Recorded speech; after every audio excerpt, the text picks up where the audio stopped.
who did this. So I'll get on to Moses very quickly. Who was the Pharaoh who raised Moses in the palace? So here's the text, famous one from Exodus 1. Then there came to power in Egypt a new king who did not know Joseph. Joseph had died. Look, he said to his people, the Israelites are now more numerous and stronger than we are because they've prospered. We must take action to stop them from multiplying. Or if war should break out, they might join forces with our enemies. They might take up arms against us and then escape from the country. Accordingly, they put taskmasters over the Israelites to wear them down by forced labor. This is the introduction to Moses and his birth. They've prospered, they've got numerous, they've become powerful, and we've seen that because in the 13th dynasty, most of the officials were Semitic. They weren't Egyptians. In fact, even some of the pharaohs were Semitic at that time. One of the most telling and saddest things about the archaeological excavations at Tel Adaba Avaris is they found hundreds of tiny graves. These are mud bricks here, so that's a little baby. All over the site. Now, in most ancient sites, infant burials represent around 25% of the cemetery population. In other words, 1/4 of most graves you find in the ancient world belong to infants, 1 year old or less. In this site at Avaris, infant burials represent 50% of the total cemetery population. There is a massive doubling of the number of infant burials. And then, with the remaining adult population that are left over, of the remaining adult burials, there are 3 females to every 2 males. That tells me that these infants are mostly male, because there's a skew in the population. These slaves go from being 50-50 male and female to a strong bias towards female in adulthood. And we know what that story is. Now, there is a writer, a Jewish historian called Artaparnas of probably Iranian extraction. We believe he might have been from Persia. And he actually wrote a history of the Jews for the Greek pharaohs, the Ptolemies. And his history was placed in the Alexandrian Library. Then, of course, later on the Christians came along and burnt it to the ground, and we lost his original manuscript. We've never been able to recover that. However, other people, other scholars, quoted from him extracts from his history of the Jews. And he tells us the Pharaoh who raised Moses in the palace. Even though the Bible just says Pharaoh, he names him. Now remember, he's writing in Greek for his Greek masters, the Greek pharaohs, the Ptolemies. This is what he calls the Pharaoh who raised Moses. Chenofres. 3 elements. Chenofres. We can translate that back into Egyptian as Cha-Nefere, or Cha-Nofre. That is the name of just 2 kings of ancient Egypt. One in the Old Kingdom, which doesn't count, and this guy.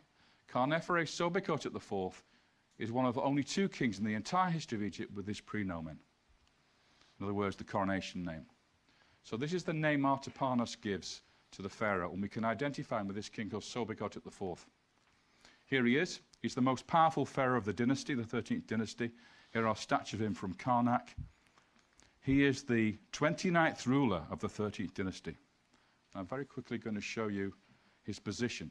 But he probably had a summer palace like this one at Avaris, where he would have met, or Moses would have been raised, and then perhaps in the confrontations of the Exodus, this had been the place where those confrontations would have taken place. If you look at the site again from a different angle, you can imagine, here's Pharaoh's palace and the temple. You can imagine the princess bathing in the water here, or coming out to bathe in the water here. And down here, the baby Moses being placed in his basket, and then the water taking him towards the palace where he would have been found by Pharaoh's daughter. When you get the archaeological evidence, you can start to see the story evolving and working. So Moses was then raised in the palace of Chenofres. He would have been an educated man, learning hieroglyphs, etc. Here we see a fragment of the Royal Canon of Turin, which is a king's list of the pharaohs. And here we get this last sub-dynasty that enslaved the Israelites. Sobekotep III, we have a Brooklyn papyrus with slave lists with Semitic names in there. And then we have Neferhotep, a very powerful king, and Sobekotep IV, who was the one who was the father, stepfather rather, of Moses. When he died, there's the start of the 13th dynasty. When he died at the bottom of the papyrus, the 29th king, we come to the next column over here. We need to be looking for the Pharaoh of the Exodus. So if I go 45 years down, it's approximately 45 because we don't have the exact dates, we come to this little fragment of the papyrus here and the name Dudimose. Remember that name because he's the Pharaoh of the Exodus, not Ramesses II. This nobody. This guy who nobody's ever heard of. He's virtually the last king of the 13th dynasty. And it's his time when this happens according to Manetho. Have you heard of Manetho? He's the Egyptian priest who wrote a history of the Egyptians who mentions, quoted in Josephus, who mentions this. And this is quite striking. In the time of a king called Ptolemaeus, remember he's writing in Greek again for the Ptolemies. Ptolemaeus is Dudimose. In his reign, for what cause I know not, a blast of God smote us. And God here is in the singular. You would expect an Egyptian to be writing, and the gods smote us. But he doesn't. He refers to one God smiting the Egyptians. And he continues, and Kai in Greek, which means what follows on from God smiting. Unexpectedly, from the regions of the east across the Sinai, invaders of obscure race marched in confidence of victory against our land. By main force, they easily seized it without striking a blow. And having overpowered the rulers of the land, they then burned our cities ruthlessly, razed to the ground the temples of the gods, and treated all the natives with cruel hostility, massacring some and leading into slavery the wives and children of others. That is the punishment of Egypt. That is post-Exodus, the invasion of the Hyksos, coming into Egypt, being able to take over the land without striking a blow. There is no army to defend Egypt. Why? It's at the bottom of the sea. Otherwise, Egypt would have been defended by the army. And at this very moment, at the city of Avaris, Toledaba, in stratum G1, the Austrians came across scores of pits in the ground, shallow pits, with bodies thrown in on top of each other. Look how this guy's leg lies across this guy's chest. This one is flat on his back. That one's on his stomach. Here's another example. This guy's just literally been tossed into the grave and his arms fallen forward. Betak, the excavator, says what happened in Egypt at this moment was a terrible plague struck the place. And the people died. And they had to bury them in emergency burials for fear of contamination of the survivors. And right afterwards, the entire Asiatic quarter of the city vanished. They simply closed their doors and they left. And for a period, we're not too sure how long, maybe 5 years, 6 years, the place was left with the drifting sand. And then in came the Hyksos and occupied the site and completely bulldozed it flat and built a mortuary cult on top of this site, where they buried the Hyksos kings. At the end of stratum G, marking the end of the 13th dynasty, the main Tel area was abruptly abandoned and the Semitic population vanished. So here we are, this is the location now we're dealing with. We're not saying Ramesses in the 19th dynasty was the Pharaoh of the Exodus, we're saying it happened down there under Dudimose at the close of the 13th dynasty. And this, 40 years later, or approximately 40 years later, is when we should be looking for a Jericho that was destroyed. And then we have the Egyptian collapse with the Hyksos dominating the country for 2 centuries before the recovery in the 18th dynasty. So, we're not going to deal with where they went, because that's for the next film. So I'm going to very quickly jump forward to the conquest. And I should be able to wrap this up within the time we've got left. So remember our chart. We have the Iron Age town built by Hiel on the body of his 2 sons in the time of Ahab, circa 800 BC. Then we have, going backwards, the 600-year gap at Jericho. Then we have the destruction of the Middle Bronze Age city, destroyed by Joshua. And David, what you're saying is that this Dudamos and the end of his kingdom and the dark, or the second intermediate period, is right there. That right at that spot. The second dark age hits in right at that spot. Okay. And it's caused by the Israelites and God destroying the Egyptians. The walls collapse at Jericho. There's heavy burning of the site, and the site is abandoned, as I say, for 600 years, just as in the biblical story. Joshua 6:20 and 26. When the people heard the sound of the trumpet, they raised a mighty war cry, and the wall of Jericho collapsed then and there. At once the people stormed the city, each man going straight forward, and they captured the city. And at that time Joshua made them take his oath before Yahweh. Accursed before Yahweh be the man who rises up and builds this city. On his firstborn will he lay his foundations. On his youngest son he will set up its gates. Exactly as happens with Hiel in the Iron Age 1b, the new city is built, and he sacrificed his 2 children as foundation deposits for the building of the new city in the time of Ahab and Omri. So if we look at Jericho, this is looking down on Jericho, excavated in the 1950s by Kathleen Kenyon. I'm going to take you to this trench that she dug. She dug several trenches, but this is one that I studied myself. Here is the trench during the excavations. You see she dug right down into the tell. Here's me examining the stratigraphy, because when you cut down into a trench, you can see the different layers, one on top of the other. And what I'm going to show you now is the structure of the defensive system, which is a foundation of the wall that's on the top of the tell here, a sloping rampart made of plaster, a glacis we call it, at the bottom a revetment wall made of stone. And so it's virtually impossible to attack this monstrous structure, these high walls that you see at Jericho in the Middle Bronze Age. Let me put together on top of that the existing structure, which has now disappeared. So you have the revetment wall made of stone at the bottom, you have the plastered slope, glacis here, and you have the city wall at the top. And when Kathleen Kenyon excavated this, she found the wall had collapsed and had rolled down and was ended up at the bottom. The mud bricks from the top wall ended up at the bottom. The walls came tumbling down. And then they set the thing alight and burnt the whole city to the ground. So again, this is the wonderful reconstruction from the movie. When the archaeologists were excavating the houses, they found large storage jars full of grain. This grain was heavily charred from burning. But what this tells us is when the attack took place, when the destruction took place, it took place shortly after Passover, because that's when the harvest is brought in from the Jordan Valley. And we know it wasn't a long siege because the jars are still full. It must have been a very short siege of the city. What does the Bible tell us? 7 days. If we move on to Hatzor, very important site, the greatest or foremost of the kingdoms, according to the Bible. It was the royal citadel of a king called Jabin, who was the top knob of the area.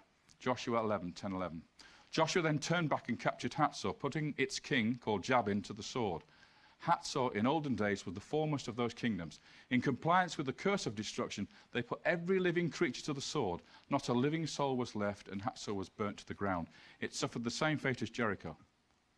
There were 2 or 3 major cities that suffered the same fate. What's key for me is the name of the king that Joshua personally thrust his sword into. When they were excavating it, and they're still excavating it, this is the late Bronze Age palace up here, but if you go deep, deep down below that, they exposed the corner of the Middle Bronze Age palace. This is the time when Jericho was destroyed. This is the time when Hatzor was destroyed. And in that area there, this is the corner of the building, they turned up a fragment of a tablet. In cuneiform, Akkadian, because this was the lingua franca of the region. This is how diplomats wrote to each other at this time. And this is actually a letter addressed to a king of Hatzor. And do you want to know what his name is? He's called in Canaanite Akkadian Yabni. And Yabni is biblical Jabin. So the king who lived in this palace at the Middle Bronze Age that was burnt to the ground and destroyed has the same name as the king that Joshua slaughtered and burnt the city to the ground. How specific do you want me to get? I'm going to finish now with a very, very important site, Shechem. Here is the great Migdol fortress of Shechem with a great cyclopean wall sweeping around. The temple of Baal Berith, Lord of the Covenant, the foundations are here, facing east. And in front of it, in the courtyard, this has been excavated away. It was originally all at this level. Standing in front of the temple is this big white stone. If we look at it from another angle, as I say, this has been excavated, so this is actually modern support here. It was originally all at this level. There is the temple of Baal Berith, the great Migdol temple. There is the standing stone. If I reconstruct it using the reconstruction from the movie, you get a better impression. David, what is this near? What two mountains is this near? Oh, they are called Gerizim and Nebal. Is that right? Ebal. That being Gerizim on that side.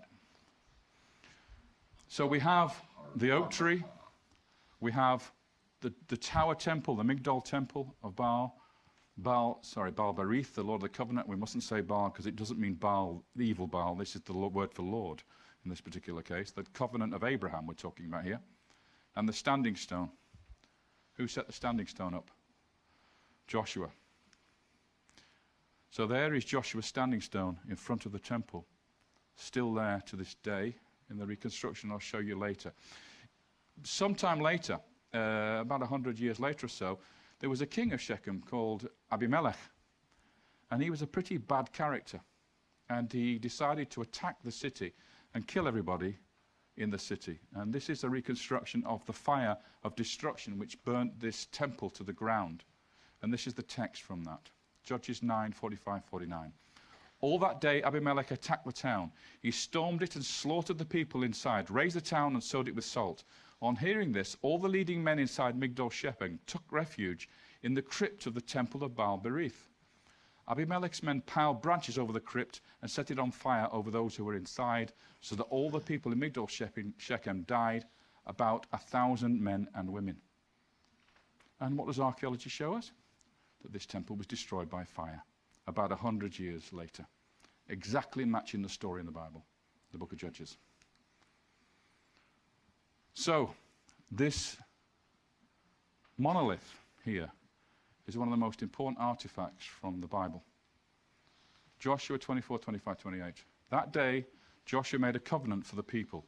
He laid down a statute and ordinance for them at Shechem. Joshua wrote these words in the book of the law of Yahweh. He then took a large stone and set it up there under the oak tree in Yahweh's sanctuary. Joshua then dismissed the people, everyone to his own heritage. This was the renewal of the covenant, and that is the covenant stone of Joshua. If you go to Nablus today, ancient Shechem, you see that standing there, stone daubed in Intifada graffiti by the youths, and then painted over in yellow paint to cover what they've written on it. Standing there forlorn, not recognized by anybody. The Israelis don't recognize it. The archaeologists don't recognize it for what it is.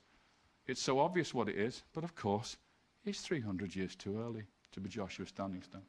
So it can't be. Now can that be the temple which Abimelech destroyed and burnt to the ground? So, let's look at our wall of time one more time. Now, when we didn't have any matches over here, in the 19th dynasty or the 18th dynasty, suddenly we have a perfect match between the arrival of Joseph and Jacob in the Middle Kingdom towards the end of the 12th dynasty. The growth and multiplication of the city of Avaris that becomes one of the biggest cities in the ancient world, teeming with Semitic peoples. Suddenly a slavery comes along. A change of dynasty happens where you get this sub-dynasty of major strong pharaohs who are native Egyptians who decide to enslave the population. We see it in the bones of the burials.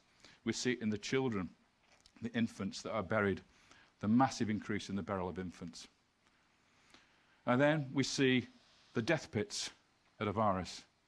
And suddenly the whole population of Semites leaves the city and disappears. And then immediately following that, the Hyksos arrive, invade Egypt, and literally take over the place for 2 centuries, brutalizing the Egyptians. And finally, 40 years afterwards, in the Middle Bronze Age here in Canaan, we have a destruction of Jericho, where the walls fell down, where the city was burnt to the ground, and was abandoned for 600 years, where Jabin was killed at Hatzor, where the site of Shiloh was founded for the ark for the very first time, and where at Shechem we find the covenant stone of Joshua erected by the leader of the Israelite tribes. I don't know how I can make it more factual than that. I don't see how anybody could ignore that evidence. I really don't. But that